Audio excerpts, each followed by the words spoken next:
আজ আমি আপনাদেরকে এমন একটি রহস্যময় ঘটনার গল্প শোনাবো যা ঘটেছিল মুঘল এম্পায়ার বা মুঘল আমলের সময়।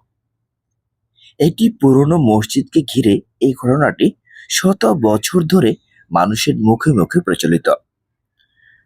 মানুষ বলে সে মসজিদে যখনই আজান দেওয়া হতো, ঠিক তখনই কোথা থেকে যেন একটি সাপ এসে হাজির হতো।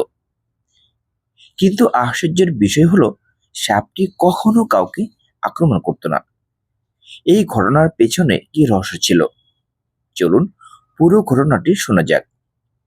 মুঘল আমলের সময় ভারতের একটি ছোট্ট গ্রামে একটি সুন্দর মসজিদ ছিল। মসজিদটি খুব বড় ছিল না, কিন্তু গ্রামের মানুষদের কাছে এটি ছিল অত্যন্ত প্রিয়। প্রতিদিন 5 ওয়াক্ত নামাজ সেখানে জামাতে আদায় করা হতো। মসজিদের মুয়াজ্জিন ছিলেন একজন অত্যন্ত নেককার মানুষ। তিনি নিয়মিত সময় মতো আজান দিতেন। একদিন ফজরের সময় মুয়াজ্জিন যখন আজান দিলেন, আল্লাহু আকবার, আল্লাহু আকবার, ঠিক তখনই মসজিদের এক কোণ থেকে একটি বড় সাপ বের হয়ে এলো। মুয়াজ্জিন ভয় পেয়ে গেলেন। তিনি ভাবলেন সাপটি হয়তো কাউকে আক্রমণ করবে। কিন্তু অবাক করার মতো বিষয় হলো, সাপটি মসজিদের ভেতরে একটি জায়গায় চুপচাপ বসে রইল। আজান শেষ হওয়ার পর ধীরে ধীরে সাপটি আবার চলে গেল। পরদিন আবার একই ঘটনা ঘটল। আজান শুরু হতেই সাপটি আবার মসজিদে এসে হাজির, কিন্তু কাউকে কোনো ক্ষতি করলো না। এই ঘটনা কয়েকদিন ধরে চলতে লাগলো। ধীরে ধীরে পুরো গ্রামে খবর ছড়িয়ে পড়লো। মানুষ দূর দূর থেকে আসতে লাগলো এই অদ্ভুত ঘটনা দেখার জন্য। গ্রামের কিছু মানুষ বলল, এটা নিশ্চয়ই কোনো অলৌকিক ব্যাপার। আবার কেউ বলল, সম্ভবত সাপটি আজানের শব্দ শুনে আসে। কেউ কেউ আবার বলল, হয়তো এই মসজিদের সাথে কোনো রহস্য জড়িয়ে আছে। একদিন গ্রামের একজন আলেম এসে ঘটনাটি দেখলেন।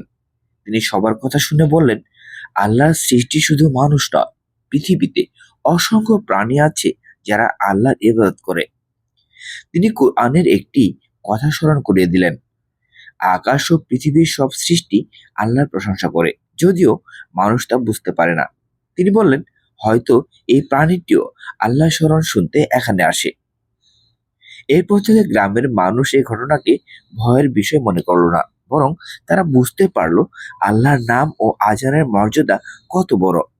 যে আজান শুনে মানুষের হৃদয় নরম হয়ে যায়, হয়তো আল্লাহর অন্য সৃষ্টির প্রাণীরাও সেই ডাক শুনে আসে। প্রিয় দর্শক, এই গল্প সত্য হোক বা মানুষের মুখে প্রচলিত ঘটনা হোক, এটি আমাদের একটি বড় শিক্ষা দেয়।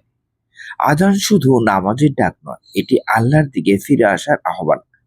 আর এই আহ্বান এত শক্তিশালী যে কখনো কখনো আল্লাহর অন্য সৃষ্টিরাও তার প্রতি সাড়া দেয়।